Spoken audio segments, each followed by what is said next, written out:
Manusia sering sangka bahawa mereka punya pilihan.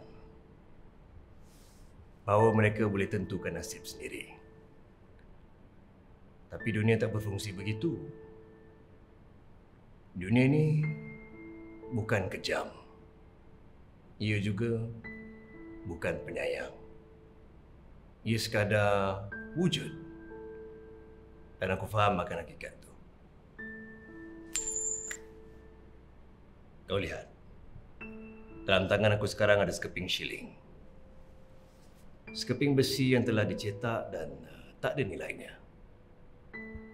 Tapi ia sudah lama mengembara. Sejak dari tahun 1958 atau mungkin lama lagi.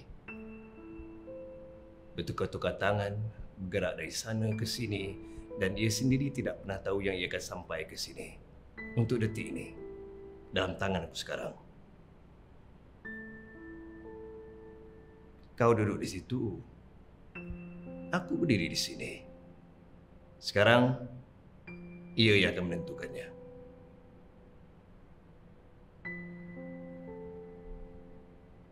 Kau mesti fikir ini semua tentang aku, kan?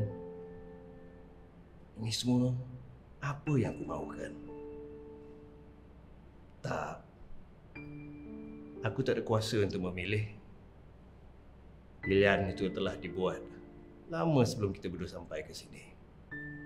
Dan tanpa kau sedar, kau telah berjalan sepanjang perjalanan hidup kau. Setiap langkah, setiap nafas, setiap jalan telah membawa kau ke sini.